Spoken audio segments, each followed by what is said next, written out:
ठरलं तर मग मालिकेच्या 17 नोव्हेंबरच्या महा एपिसोडमध्ये सायली एखाद्या लहान मुलासारखं मधुभाऊंचा हात धरून झोपी गेलेली असते. इतक्यातच तिथे अर्जुन येतो आणि अर्जुन जेव्हा सायलीला पाहतो तेव्हा त्याला कौतुक वाटतं. अर्जुन म्हणतो की किती क्यूट आहात मिसेस सायली तुम्ही. असं वाटतं आहे की शाळेतली मुलगी आपल्या बाबांचा हात सोडतच नाहीये. त्यानंतर अर्जुन सायलीच्या चेहऱ्यावरचे केस बाजूला करतो आणि सायलीच्या डोक्यावरून प्रेमाने हात फिरवतो व त्यानंतर तेथून जातो.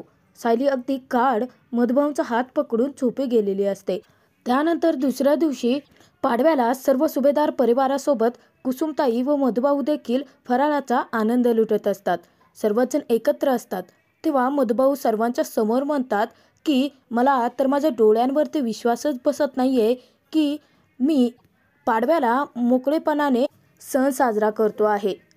मी माझ्या जावई बापूंचे जितके आभार मानेल ना तितके कमीच आहेत. तेव्हा अर्जुन मधुभाऊंना म्हणतो की तुम्ही मला आता एम्बॅरस करताय मधुभाऊ. आता माझं कौतुक बस झालं. तुम्ही फक्त पाडवा एन्जॉय करा. असं अर्जुन म्हणता क्षणी प्रताप तिथे अर्जुनला म्हणतो की पाडवा हा सण नवरा बायकोचा आहे.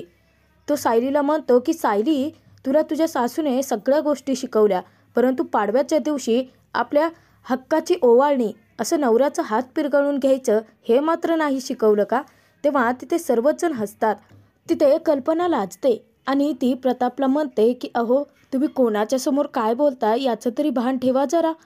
तर तिथे कुसुमताई कल्पनाला म्हणते की आम्हाला माहिती आहे की प्रतापरावांनी तुमच्यासाठी खास गिफ्ट घेतलं आहे हो ना, आणि आम्हाला मस्करी कळते. तेव्हा तिथे विमल कुसुमला सांगते की आमच्या सरांनी कल्पना वहिनीला साधा मोगऱ्याचा गजरा जरी दिला ना तरी देखील त्या खूप खुश असतात. तर पूर्णाजी तिथे सायलीला सांगते की परंतु तू फक्त गजऱ्यावरती शांत बसू नकोस. ती अर्जुनला विचारते की सायलीसाठी काय गिफ्ट घेऊन आलायस. तेव्हा अर्जुनच्या लक्षातच नसतं. तर तिथे आता सर्वच जण चकित होतात की पाडव्याची सायलीला जी ओवाळणी द्यायची असते ती अर्जुनने आणलेलीच नसते. सायलीसाठी कोणतंही गिफ्ट आणलेलं नसतं. तेव्हा अश्विन अर्जुनला म्हणतो की कमाल करतोस दादा, आणि तो सायलीला सांगतो की वहिनी तू ना मस्त आता दादाला शॉपिंगला घेऊन जा. तेव्हा सायली सांगते की नाही अश्विन भाऊजी, खरं तर मधुभाऊंना सोडावून आणलं आहे त्यांनी आणि त्यांनी मला दिलेली पाडव्याची खूप मोठी ओवाळणी आहे. तेव्हा प्रताप कल्पनाला म्हणतो की बघा सायलीकडून शिका काहीतरी. ती पाडव्याचे गिफ्ट नको म्हणते आहे स्वतःहून. बायको अशी असायला हवी. तेव्हा कल्पना हसून उत्तर देते की तुम्हाला जे म्हणायचं आहे ना ते कळतंय बरं का मला. तर कल्पना सायलीला म्हणते की सायली तू अर्जुनसोबत शॉपिंगला जा आणि तुला हव्या त्या वस्तू घे. तर ती अर्जुनला म्हणते की अर्जुन सायलीला जे हवं आहे ते सगळं तू घेऊन द्यायचं आहेस, कपडे दागिने जे पाहिजे ते. तेव्हा तिथे अस्मिता म्हणते की परंतु डॅड ही बंगला हेलिकॉप्टर दागिने हे सगळं काही मागेल म्हणजे काय याने घेऊन देतच बसायचं का. तेव्हा प्रताप सांगतो की काय हरकत आहे, त्याने घेऊन द्यायलाच पाहिजे, आज तो सायलीचा हक्क आहे. तेव्हा अस्मिता विचारते की परंतु डॅड मला सांगा तुम्ही नक्की कोणाच्या पार्टीत आहात, गिफ्ट देणाऱ्या नवऱ्यांच्या की गिफ्ट न देणाऱ्या नवऱ्यांच्या. तेव्हा प्रताप उत्तर देतो की मी फक्त आता सायली कल्पनाच्या पार्टीत आहे. अर्जुनने सायलीला गिफ्ट द्यायलाच हवं असंच मला वाटतं. तेव्हा तिथे सर्वच जण पुन्हा पुन्हा अर्जुनला सांगत असतात की सायलीला जे हवं ते तू घेऊन द्यायला लागेल. तेव्हा अर्जुन म्हणतो की एक मिनिट, परंतु मी सायलीला नाही म्हणतच नाहीये. आज सायलीने अख्खं मार्केट जरी माझ्याकडे मागितलं ना तरी देखील मी घेऊन देईन. तेव्हा तिथे कल्पना प्रतापला टोमणा मारते की बघा नवरा ना असा असायला हवा. तेव्हा प्रताप म्हणतो की हे काय कल्पना, मी आता तुमच्या पार्टीत आलोय मलाच टोमणे मारतेस का तू. तेव्हा परत सर्वच जण हसत असतात. मधुभाऊंना अर्जुनचं खूप कौतुक वाटत असतं. त्यांना सायलीसाठी जसा नवरा हवा अगदी तसाच मिळालेला असतो. सायली तिथे सर्वांना म्हणते की मी आजच्या ऐवजी उद्या गेले तर चालणार नाही आहे का. तेव्हा पूर्णाजी म्हणते की असं का, अगं पाडवा तर आज आहे उद्या नाही आहे. तेव्हा तिथे सायली म्हणते की परंतु मधुभाऊ आलेत ना. मधुभाऊ म्हणतात की मला वाटलंच होतं. साऊ बाळा तू अजिबात माझी काळजी करू नकोस, मी आणि प्रतापराव मस्त गप्पा मारू, तू जा जावई बापूंसोबत. तेव्हा सायली म्हणते की नक्की. तर मधुभाऊ म्हणतात की हो नक्की. तर तिथे कुसुमताई देखील सायलीला तोच सल्ला देते. ती म्हणते की सगळे एवढेच जण आग्रह करत आहेत तर जा ना सायली. तेव्हा पूर्णाची म्हणते की ठरलं तर मग. अर्जुन आज सायलीला पाडव्याच्या शॉपिंगला घेऊन जाणार म्हणजे जाणार. तेव्हा सायली अर्जुन एकमेकांकडेच पाहत असतात. तर इकडे किल्लेदारांच्या घरी नागराज तिथे रविराजांना विचारतो की आज पाडवा आहे. कित्येक वर्षानंतर प्रतिमा वहिनी पहिल्यांदा दादा तुला ओवाळणार आहेत. मग असं घसघसीत काहीतरी छानसे गिफ्ट देणारच असतील ना तू. तेव्हा रविराज सांगतात की हो, परंतु प्रतिमाला दागिने कपडे याच्यामध्ये पूर्वीपासूनच काही रस नव्हता. हां, परंतु प्रतिमासाठी मी एक छानसं गिफ्ट नक्की आणलं आहे. तेव्हा तिथे अचानक सुमन येते आणि ती विचारते की प्रतिमा वहिनी कुठे गेल्यात माहिती आहेत का तुम्हाला. तेव्हा नागराज म्हणतो की असं काय करते सुमन, अगं घरातच असतील ना. तर सुमन सांगते की नाही, मी घरात सर्व ठिकाणी शोधलं परंतु त्या तिथे कुठेच नाही आहेत. आता सर्वांच्या जीवाला खोर लागतो. प्रिया धक्क्याने उठते आणि रविराजांना म्हणते की परंतु आई अशी कशी काय कुठे जाऊ शकते. अहो बाबा, तिला नीट रस्ते देखील माहिती नाही आहे, ती कोणाला विचारेल. तेव्हा रविराज म्हणतात की नाही, तिला आता रस्ते कळत आहेत, परंतु सुमन मला सांग की तू घरात सर्व ठिकाणी शोधलंच होतं ना. तेव्हा सुमन सांगते की हो भाऊजी, त्या घरात कुठेही नाही आहेत. आता सर्वच जण खूप पॅनिक होतात. प्रियाचा नुसता संताप होतो. विचार करते की अरे यार, माझ्यावरचा सगळा किल्लेदाराचा फोकस या बाईने स्वतःकडे ओढवून घेतला. रविराज उठतात, नागराजला म्हणतात की चल आपण गार्डनमध्ये शोधून येऊयात. तेव्हा प्रिया त्यांना थांबवते आणि म्हणते की मला माहिती आहे आई ना नक्कीच त्या सोनचाफ्याच्या झाडाकडे गेली असावी आणि ती मुद्दाम रविराजांच्या समोर नाटक करते की तेव्हा माझी आई लवकरात लवकर सापडू देत आणि ती बाहेर गार्डनमध्ये जाते. तोचपर्यंत इकडे अर्जुनने सायलीला शॉपिंगला आणलेलं असतं. अर्जुनने वेगवेगळ्या साड्या सायलीला दाखवायला सुरुवात केलेली असते. तेव्हा सायली म्हणते की अशा जरीच्या साड्यांना तर रोज नेसता नाहीत येत. तेव्हा अर्जुन एक साडी सिलेक्ट करतो आणि म्हणतो की ही ना तुम्हाला चांगली दिसेल. तेव्हा अर्जुनने सिलेक्ट केलेली साडी सायली नाकारते आणि अर्जुन तिथे म्हणतो की असं काय करताय मिसेस सायली. अहो, मम्माने मला सांगितलं आहे की तुम्ही ज्या वस्तूकडे बोट दाखवाल ती वस्तू मी तुम्हाला घेऊन द्यायची आहे. तुम्ही असा नकार का देताय. तेव्हा सायली म्हणते की सर, परंतु ही साडी खूप जास्त महाग आहे. अर्जुन म्हणतो की तो विषय सोडा मिसेस सायली, तुम्हाला हवी ती साडी सिलेक्ट करा पटकन. तेव्हा तिथे सायली अर्जुनची माफी मागते. अर्जुन म्हणतो की माफी कशासाठी. तेव्हा सायली म्हणते की गेले कित्येक दिवस मधुबाहूंची केस तुम्ही लांबवताय हे कळल्यानंतर माझा तुमच्यावरचा राग अनावर झाला. सायलीला आता खूप गिल्टी फील होत असतं. तेव्हा अर्जुन म्हणतो की मी त्यावेळी तुमच्याशी काही बोलणारच नव्हतो मिसेस सायली, कारण तुम्ही काही ऐकून घेण्याच्या मनस्थितीतच नव्हता. मग माझ्या ॲक्शनने हे प्रूव्ह करून दाखवलं की मी चुकीचा वागतच नव्हतो. तेव्हा सायली विचारते की परंतु सर, ज्यावेळी मी ऑफिसमध्ये आले होते तेव्हा चैतन्य भाऊजींसोबत तुम्ही बोलत होतात ना. तेव्हा अर्जुन म्हणतो की तुम्ही पूर्ण बोलणं ऐकलं होतं का मिसेस सायली. तेव्हा सायली म्हणते की नाही सर, मी तुमचं अर्धवटच बोलणं ऐकलं होतं. तेव्हा अर्जुन म्हणतो की तिथे नक्की काय घडत होतं. मधुबाहूंची केस लांबवण्याचा विषय निघाल्यानंतर मी कसा रिॲक्ट झालो होतो हे सगळं तुम्ही पाहिलं नव्हतं मिसेस सायली, त्यामुळे तुमचा गैरसमज झाला होता. परंतु मी अगदी पूर्णाजीची शपथ घेऊन सांगतो की मधुबाहूंची केस मी एका सेकंदासाठी सुद्धा डिले करणार नव्हतो. खरं तर मी त्या दिवशी तुमची माफी मागितली, कारण मी एका सेकंदासाठी का असेना तसा विचार केला होता ना म्हणून. ऐन पाडव्याच्या दिवशी सायलीच्या डोळ्यात अश्रू असतात, कारण तिला तिच्या चुकीची जाणीव झालेली असते. अर्जुनने सायलीचे सर्व गैरसमज मिटवलेले असतात आणि दुरावा देखील संपवलेला असतो आणि अर्जुनवरती चिडल्याचा सायलीला खूपच आता पश्चाताप होत असतो. तेव्हा अर्जुन तिथे म्हणतो की परंतु मिसेस सायली, आता हे सगळं जाऊ द्यात, एक स्माईल द्या. तरी देखील सायली रडतच असते.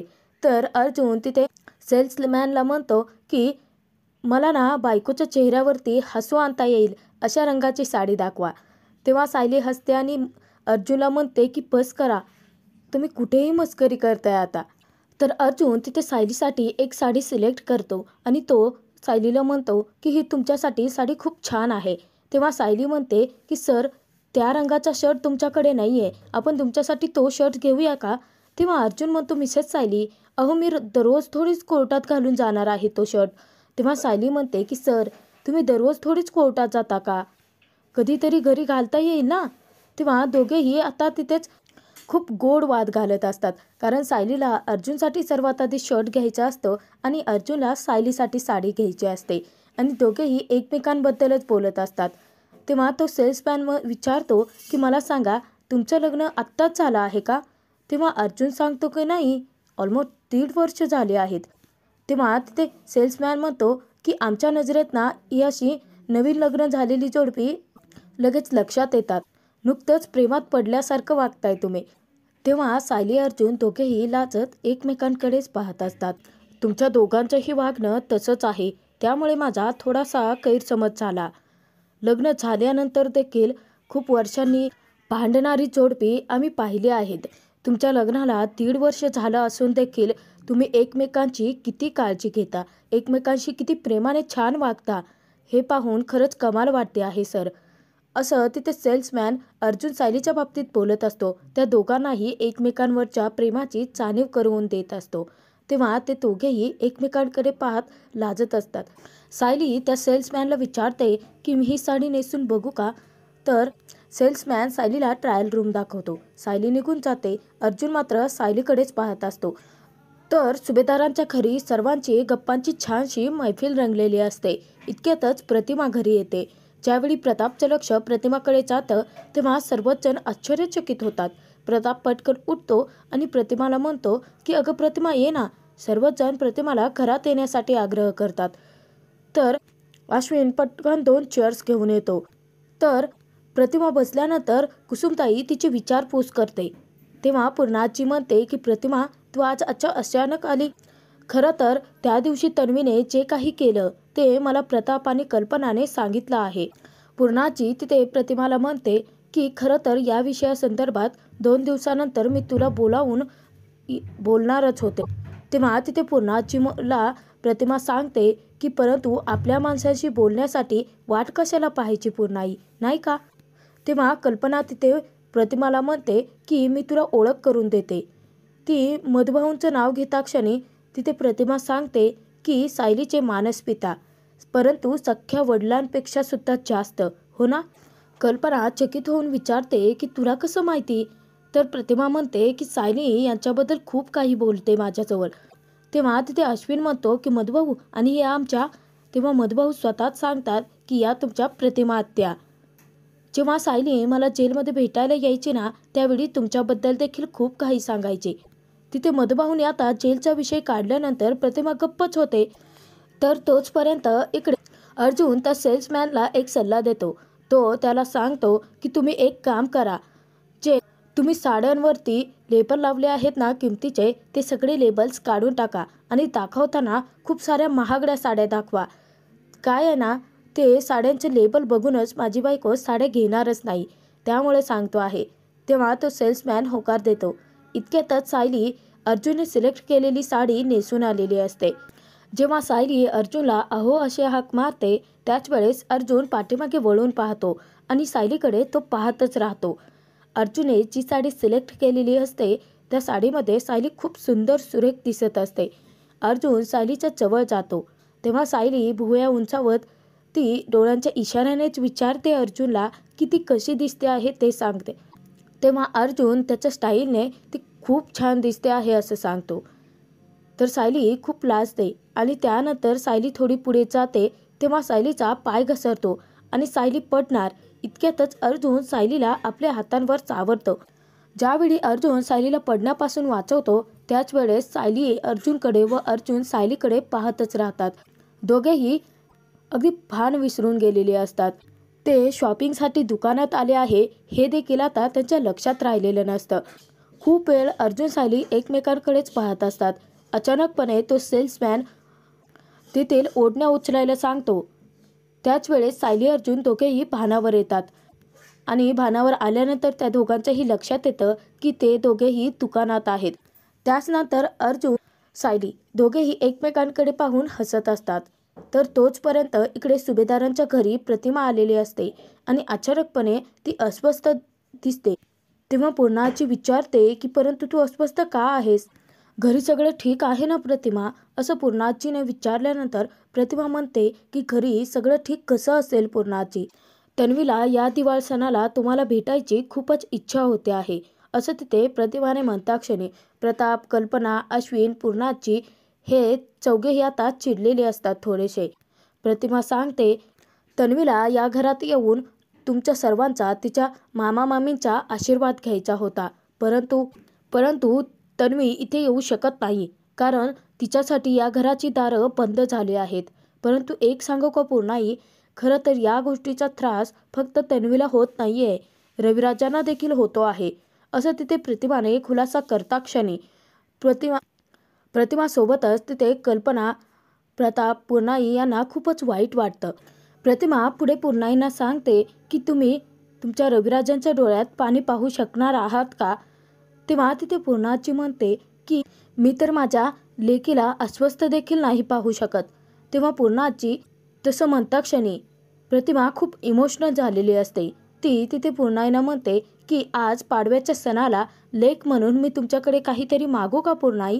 तेव्हा तिथे अस्मिता मध्यस्थी करते आणि प्रतिमाला म्हणते की हो, तू काहीही माग आत्या, तुला पूर्णाची नाही म्हणणारच नाही. तेव्हा तिथे प्रतिमा पूर्णाईंना म्हणते की हे बघ पूर्णाई, तन्वीने खूप मोठी चूक केली आहे, परंतु मुलांच्या चुका मोठ्यानेच पोटात घालायच्या असत्या ना, आणि तन्वीला तिने केलेल्या चुकीचा खूप जास्त पश्चाताप होतो आहे. तिच्या हातून घडलेल्या या एका चुकीला प्लीज माफी दे ना. तेव्हा तिथे कुसुमताई प्रतिमाला सांगते की फक्त एक चूक? अहो सुभेदारांनी तिच्या 100 चुका माफ केल्या असतील आणि आम्ही तर 1000 चुका माफ केल्या असतील. तुम्हाला एक सांगते प्रतिमा ताई की तुमची मुलगी सुधारण्यातली नाही आहे. तेव्हा तिथे प्रतिमा खूप हळवी होते आणि ती कुसुमला म्हणते की प्लीज असं म्हणू नका ना पूर्णाई. तर त्याचनंतर प्रतिमा पूर्णाची जवळ हात जोडत रिक्वेस्ट करते प्रियाला माफ करण्यासाठी. माझ्या लेकीला माफ करण्याचं दान तुमच्या या लेकीच्या पदरात घाला ना पूर्णाई, असं म्हणत प्रतिमाने चक्क पूर्णाचीच्या जवळ हात जोडलेले असतात. तेव्हा तिथे सर्वजण धक्क्याने उठतात. तर पूर्णाची चिडत्याने म्हणते की प्रतिमा, तू माझी लेक आहेस, असं हात सोडू नकोस. जे मागायचं असेल ते हक्काने माग. तेव्हा मूर्ख अस्मिता मध्यस्थी करते आणि ती म्हणते की प्रतिमा त्याला जे हवं होतं ते तिने मागितलं आहे ना पूर्णाची. तर प्रतिमाने तिथे पूर्णाचीला आता पेचात टाकलेलं असतं.